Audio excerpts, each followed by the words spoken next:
इस ज़िंदगी में आपको हमेशा चढ़ना उतरना लगा रहेगा, पर इस धर्म राजधानी में आपको क्यों गिरना पड़ रहा है, जहाँ पर बद्री नारायण का आवास है। मोदी जी, आप उत्तराखंड घूमने, बद्रीनाथ केदारनाथ घूमने तो ज़रूर आते हो, बट उनके आसपास की जगहों पर भी ध्यान दो। एक मतलब पूरा परिवार एक कमरे में शिफ्ट है।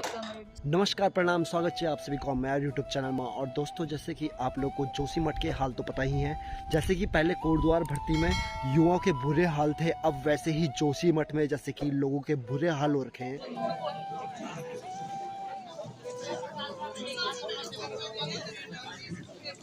बाकी मोदी जी से बोलूँगा, मोदी जी, आप उत्तराखंड घूमने, बद्रीनाथ केदारनाथ घूमने तो ज़रूर आते हो, बट उनके आसपास की जगहों पर भी ध्यान दो। यहाँ के रहने वाले लोगों पर भी ध्यान दो।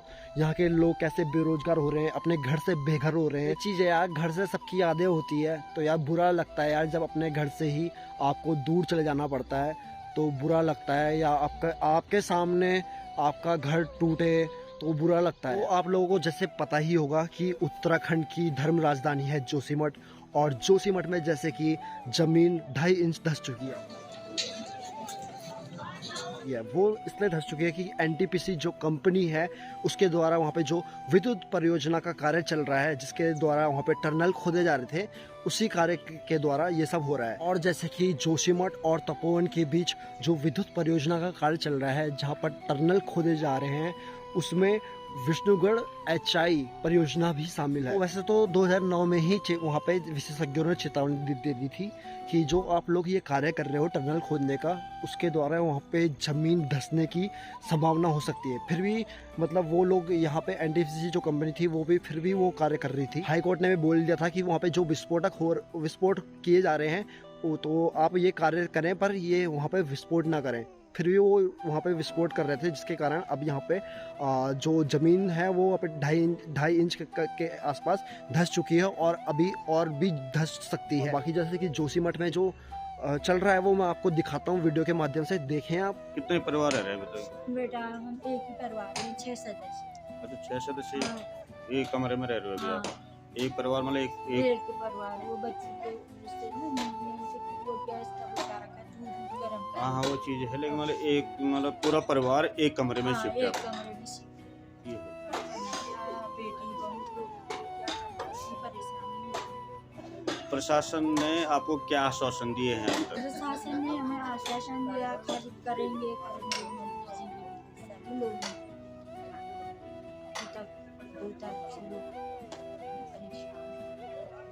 तो अब लग रहा है आपको कि अभी उन्होंने कहीं आपको शिफ्ट करने का बताया हो? करने का बोला, खाली वो बना देंगे हम तुम्हारे लिए, लेकिन हम लोगों ने बोला नहीं, हमें वो नहीं चाहिए। जैसे खाने को लेके है, खाने जैसे बिल्डिंगों को तोड़ने को बोल रहे, तो हमारा उतना वो नहीं करेंगे, तो खाली बिल्डिंग नहीं, तो हम बैठ जाएंगे छत पे, ऐसे नंगे बैठ जाएंगे। जोशीमठ में आप कितने समय से रह रहे हो यहाँ? बेटा, हम तो 34-35 साल हो चुके हैं। 34-35 साल से आप यहाँ रह रहे हो? जी, आदमी लोग सर्विस की पे गए, तो हम लोग बच्चों के लाने निकले। प्रशासन द्वारा आपको कुछ राशन? जो बिल्डिंगें हैं 2009 से मतलब बनाई, फिर ये ऊपर वाली मंजिल का तो 2 साल हो चुके हैं, अभी 2 साल हो चुके। प्रशासन द्वारा आपको कुछ राशन दी जा रही है, और राशन में क्या क्या मिल रहा है आपको? राशन में सभी चीजें मतलब खाने को वहाँ लंगर लगा रखा है। अच्छा, खाने के लिए लंगर है जी। अब जैसे दूध के बच्चे के लिए दूध की सुविधा वगैरह?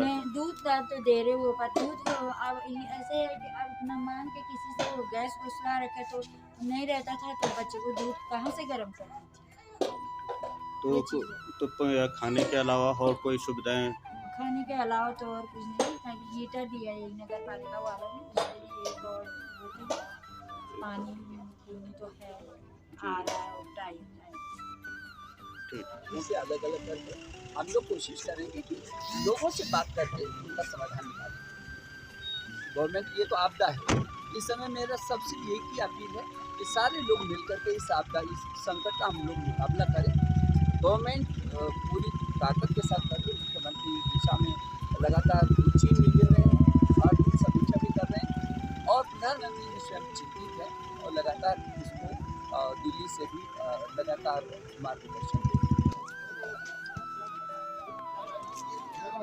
तो जैसे कि जोशीमठ में 678 घर को असुरक्षित माना गया है और जैसे कि कुछ जो वहाँ पे परिवार थे उनके लिए रहने की व्यवस्था करी गई है, पर कुछ के परिवारों के लिए अभी भी व्यवस्था नहीं करी गई है। मेन मुद्दा ये नहीं है, मुद्दा ये है कि एक तो उत्तराखंड में रोजगार बहुत कम है, क्योंकि जोशीमठ के जितने भी आसपास वहाँ पे लोग थे जो वो कुछ ना कुछ अपना कार्य करके वहाँ पे, जैसे चाहे गाय भैंस से, चाहे वहाँ पे खेती करके, और चाहे वहाँ पे उनकी छोटी मोटी दुकान थी जिससे वो अपना घर चला रहे थे। और अभी जैसे कि शाम हो रही है तो अभी मैं अपने खेत में आ रखा हूँ और देख सकते हो धूप आ रही है आज फर्स्ट क्लास, तो अभी धूप का आनंद ले रहा हूँ।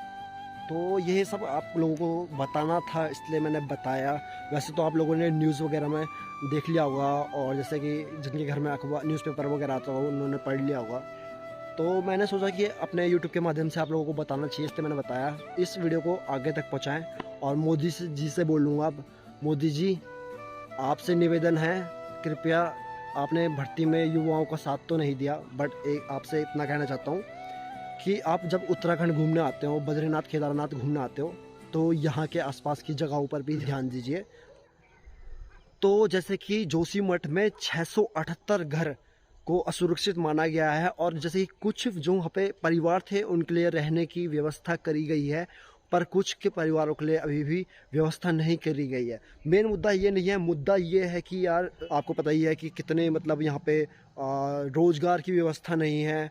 और जैसे कि आपको अभी पता ही होगा कि कोटद्वार में अग्निवीर की भर्ती आई थी, उसमें मैंने कितना कहा था कि वैकेंसी अच्छी देनी चाहिए युवाओं को, इतना मतलब टाइम से मतलब भर्ती नहीं दी, और उसके बाद इतने टाइम बाद जैसे कि भर्ती आई उसमें भी मतलब इतनी कम वैकेंसी। तो कहने का मतलब यही है कि जैसे कि 60,000 लड़के भर्ती में आए थे, और जैसे कि उसमें से 2,000 लड़के जो रिटर्न में बैठे थे, उनमें से कम 200 या 250 के आसपास यार वैकेंसी आई थी। यार क्या बोलूँ, अब जैसे कि भर्ती सुनने में आया कि वापस अप्रैल में आ रही है, और जैसे कि न्यूज़पेपर वगैरह में भी आया कि आगे आया कि साल में अब वापस से भर्ती वगैरह 2 बार आएगी। तो दोस्तों, अगर आज का आपको ये वीडियो पसंद आया तो वीडियो को लाइक, चैनल को सब्सक्राइब और बेल आइकन बटन दबाना ना भूलें, ताकि जितनी मैं अच्छी वीडियोस और ब्लॉग लेकर आता हूँ उसका नोटिफिकेशन आप लोगों के पास पहुँच पाए। तब तक के लिए जय हिंद दोस्तों।